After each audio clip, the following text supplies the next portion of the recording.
Tech tips. An Apple Vision Pro review from a PC guy's perspective. Mark Zuckerberg told us. Boom. The future is living in a one-bedroom apartment, experiencing the world through my plastic VR accessory. Hello. Understandably, we mocked him. Yep. But then, Apple does it. when Tim Apple did it, we were excited beyond all reason. Tim Cook. Why? What is it about the Vision Pro that caused this sudden shift? And can the world of spatial computing be accessed by us PC folk?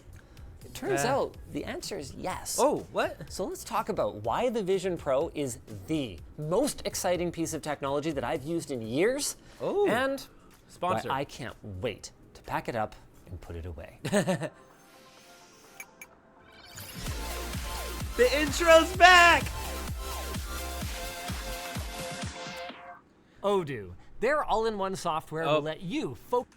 With the Vision Pro is something you won't soon forget. The material choices and the build quality are exceptional to the point where I would say they are the best we have ever seen on a VR headset. Ooh. From the aluminum frame to the curved glass front to the fabric headband, it is on a whole different level, which should result in a very comfortable headset. But there is one small problem. These hinges do not rotate. The hinge where it attaches is no hinge at all. It doesn't swivel, which from my experience means choosing between either extra pressure on your forehead or wearing it higher and having extra pressure on your cheekbones, and in my case, particularly the bridge of my nose. Now, Apple acknowledges this with the inclusion of their dual loop band, but this has the exact same problem of inflexibility, meaning that, say for example, you like to wear a back ponytail, you better learn to wear a top one or a low one. And it makes mounting the device more annoying and still resulted in subpar comfort for me. The good news is that it's easy to forget, at least for a while, the second the screen turns on. Believe every single word you heard from the Apple evangelists in your life, because holy balls, does this thing ever look incredible. At just under 4K per eye, with nearly 3 times the pixel count of the Meta Quest 3, not to mention no discernible screen door effect whatsoever. It is unlike anything that I have ever experienced. The 12 cameras on the front and bottom of the device create a 3-dimensional live view of the world around you that, again, crushes Mr. Zuckerberg's best efforts. And this is all thanks to Apple's latest homegrown silicon, the R1, which handles the video stitching and pass-through, as well as eye tracking, hand tracking, and head movements in a way that I just didn't think would be possible for quite a long time. It's a very very cool product. Is getting fingerprints on the cameras, as it's very easy to do accidentally while putting the headset on, and it will make things look a little fuzzy. When it's working its best, though, my goodness, is it ever incredible. You look around, you resize, you reposition objects in virtual space, and it's shockingly smooth and natural. I have seen people say, though, that it can be interacted with by other people, which you don't want to do something Apple says you're not allowed to do, like, I don't know, zoom something in more than you're allowed to. Another Apple thing is that they tend to be selective about publishing their specs, and they opted not to publish a field of view number for this headset. Because it's not great. I actually do know that. Because it varies depending on your exact face shape and how you wear it. The thicker cushion, for example, will shrink it a little bit. But the more likely reason is that it kind of sucks. Let's find out using what Alex calls, thank you, the FOV Finder 5000. For context, the Valve Index is around 110 degrees, and the leading headset from Pimax is about 160, with the original Oculus Rift being 88. I am going to go ahead and move this until I can no longer see the edges. It's not centered. Which occurs...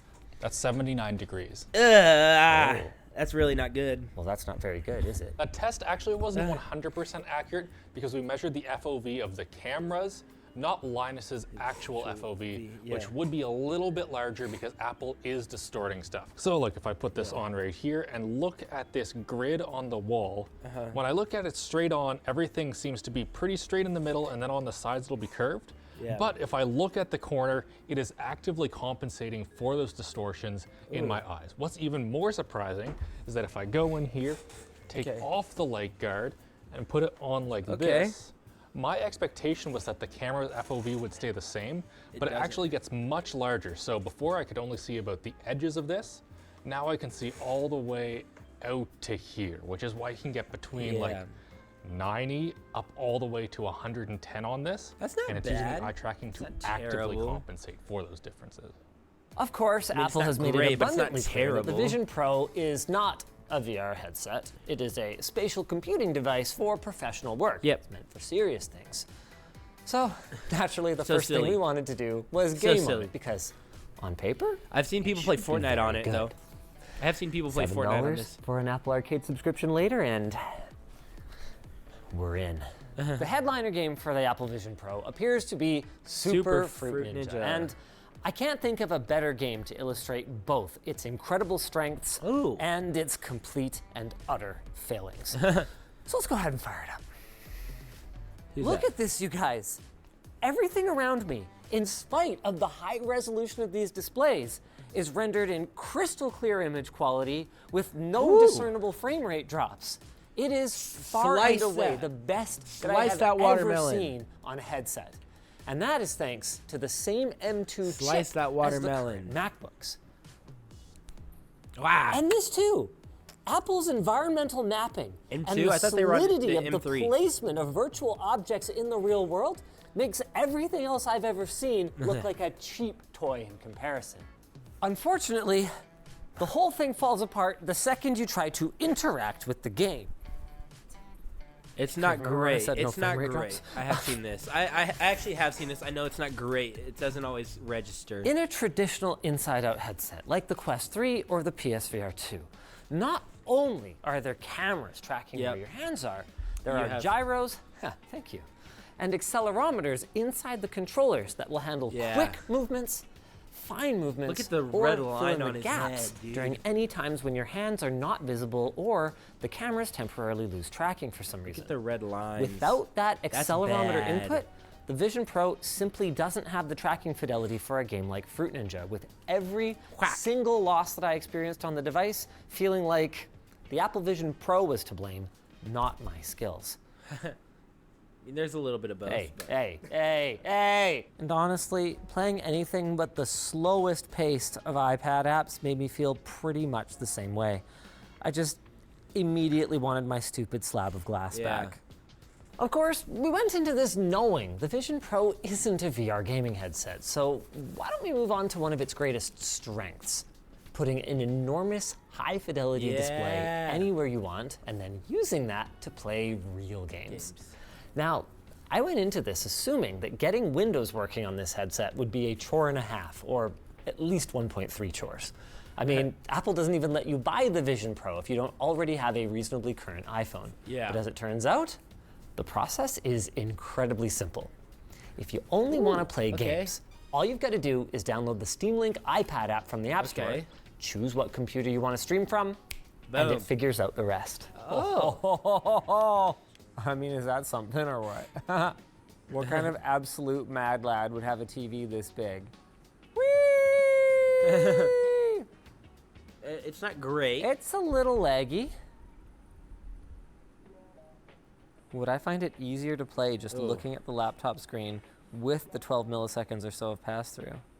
Dude, with all the just like compression blocking and everything, and the fact that this is only at 1080p, the experience like this I want to see is how pretty close similar. he is to this. Whee! Oh, he's not even that close. Of course, a key difference is that I can't put that display anywhere that I want. And as much as I might complain about the latency, it's good enough for most gamers in most games. For example, in Forza, assuming you're a halfway decent driver, you'll probably find that frame pacing is more important than a little bit of lag here or there. But if you were to play other games, competitive games, even driving ones like, say, Rocket League, the latency is too high to, for example, counter a last-second fake-out from your opponent. Steam Link also has some big limitations regardless of which headset you're using. The highest resolution that you can stream is 1080p, and you can only play games. But that, my friends, is where sunshine and moonlight come in. And no, I'm not telling you to go outside. Sunshine, available on the Lizardbyte GitHub page, allows you to easily convert your PC or laptop into a streaming server. Then, the Moonlight iPad app on your Vision Pro will give you full access to your Windows machine at up to 4K 120 frames per second. Woo! Though it should be noted, you're going to need one heck of a wireless access point in order to hit that consistently. 4K, here we go. I'm not even going to try 120 right now. Our Wi-Fi in this part of the office is not great. The spatiality of the audio is incredible. Like, that TV's behind me now. No question. Whee! Oh. Unfortunately, with our Wi-Fi on the sets not being as good as we'd like, Sunshine and Moonlight didn't perform that great in gaming. But the big killer app is not really games. It's the ability to just use a Windows PC with a virtual desktop in the Vision Pro. And for that, it works freaking great. LTTstore.com. Like, look at this. Honestly, Alex, I gotta say, the latency feels very, very similar to the native connection to the MacBook. Try it. This is going to be the thing that finally breaks Apple and makes them integrate touch into macOS. The fact that people are going to be sitting there in their Vision Pro and just want to click on things, and then they're going to introduce it, and everyone's going to be like, wow, it's so obvious. Sometimes it's nice to be able to tap on things, and then they're going to put touchscreens on Macs. This is it, mark my words. And if it doesn't happen, then it is only because of Apple's complete and utter stubbornness. There's no other reason. Wow, it is struggling a lot more in this environment, but over at the lab, I did not have the same problem. It was a little laggy. It was fine. Yeah, once again, I've got serious latency issues, which underscores that you are going to need a really nice modern access point for the best possible experience on this. I'll show you a little bit of contrasting footage here to give you some idea of what this is supposed to look like. We can't even see the Mac. Yeah. Unfortunately, that's not the kind we have here on the set. So, using Windows on a big old virtual spatial display, incredible. The latency is very similar to using it on the MacBook, which means there is some, regardless of your access point, but it's very, very usable and worth the trade-off of the giant display. The only thing that I'd say is different is that it doesn't have that really cool augmented reality Kinect thing that is such a, it just works moment. Now, if you do have some weirdness, part of that comes down to the way that Apple made their wireless chipset, and apparently setting your router to use channel 149 can help solve it. Bottom line, incredible for non-competitive games. With a powerful GPU in the streaming system, I'd say this is pretty much the definitive way to experience Baldur's Gate 3 or something from the Witcher series. But if you're a competitive gamer, you could get nearly the same field of view while having much lower latency for a lot less. Odyssey Arc. So, is it that gaming much perspective cheaper? aside, Is then, Odyssey Arc let's that take much a look cheaper? at the Vision Pro more in the ways that Apple intended, which is where the device starts to get, in some ways, cooler, but in other ways, a bit more complicated. I've already stated that this is the best video pass-through that I've encountered by a metric mile. But pass-through has never been a core function of a headset to quite the same degree before. On a PSVR or most PC headsets, it's a convenience feature, so you can find your water bottle in between rounds.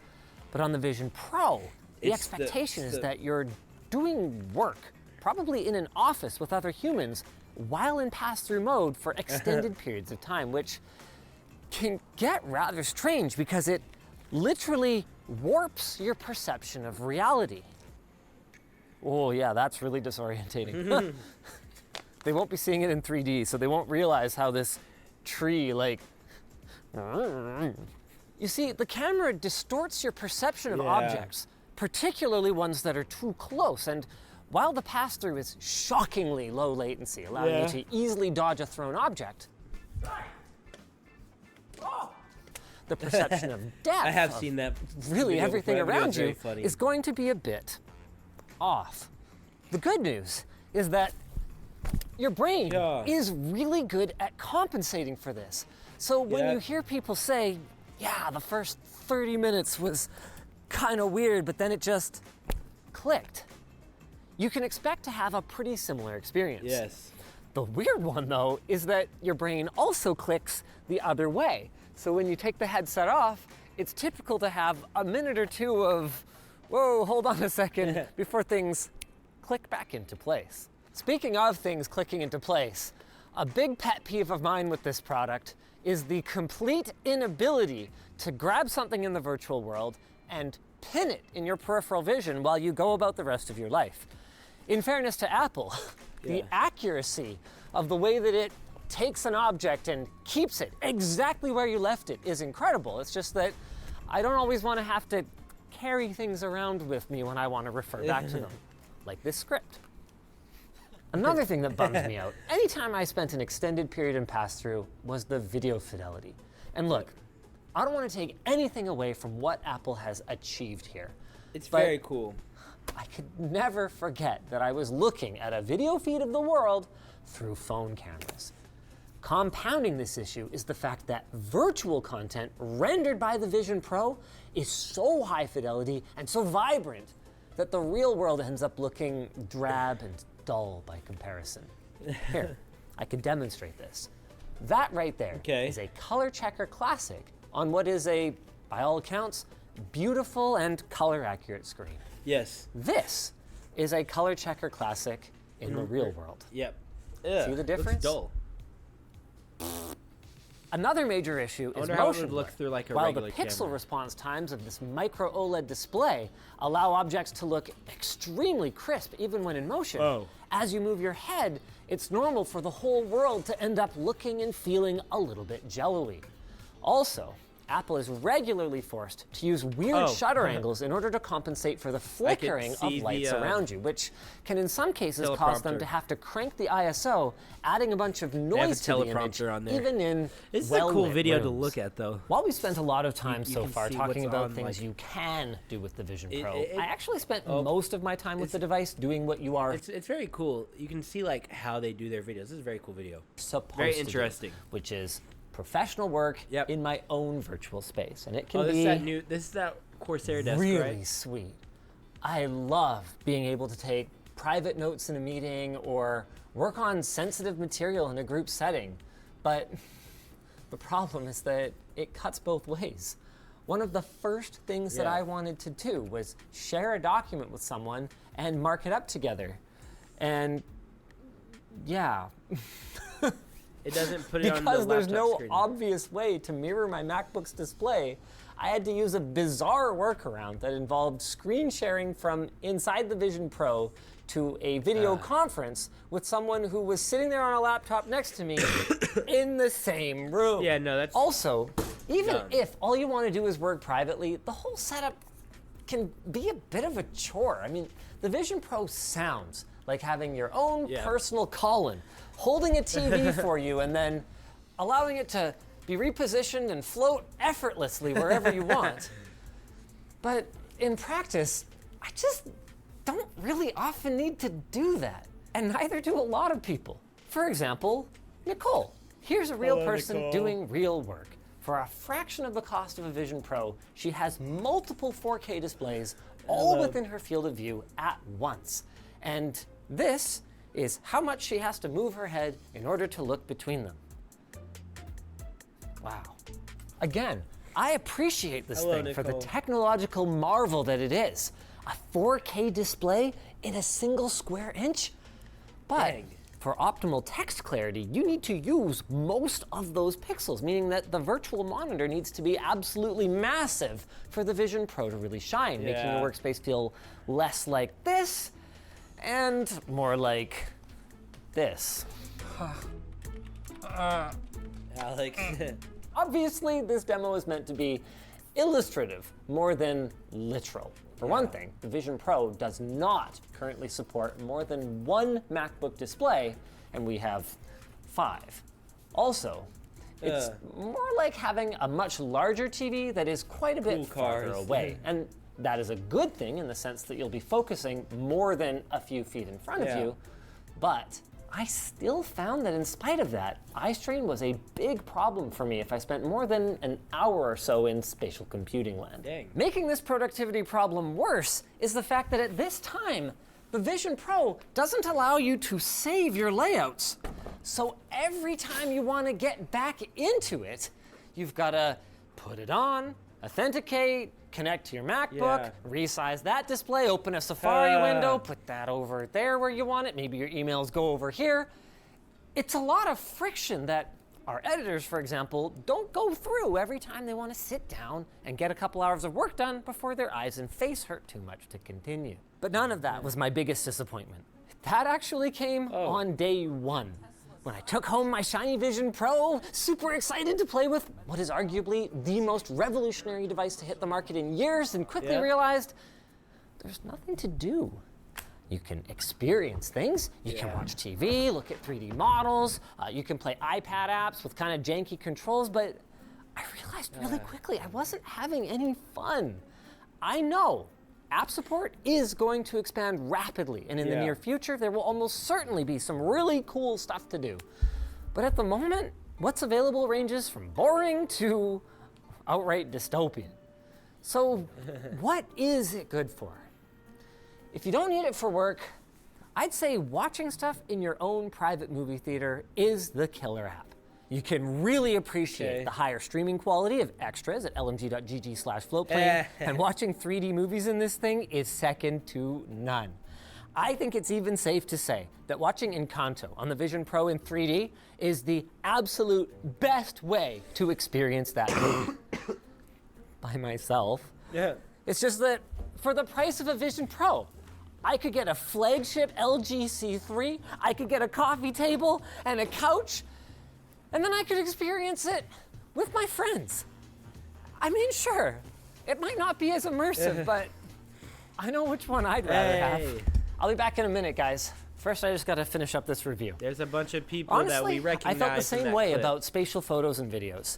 Reliving them, absolutely amazing. And it feels like you're there again. So if you have a spatial capture capable iPhone, now is the time to start using that feature so that when a Vision Pro that's worth buying appears, you're gonna be ready to look back on those memories with a level of depth that is unmatched, even if it is a little janky still.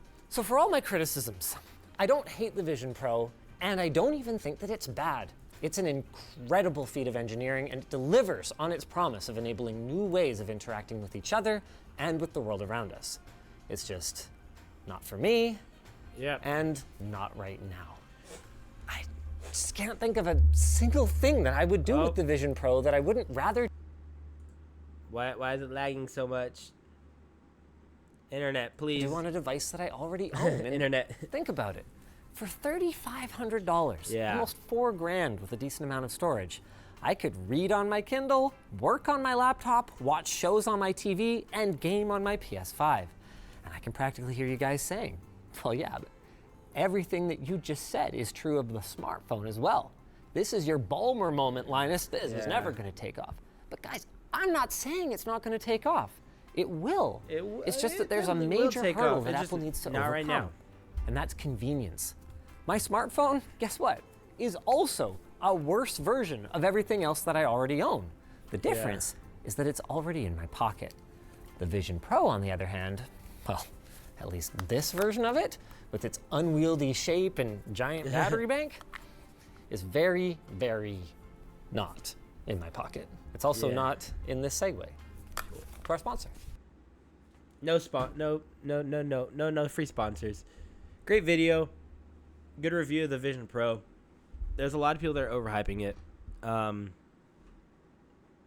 Yeah.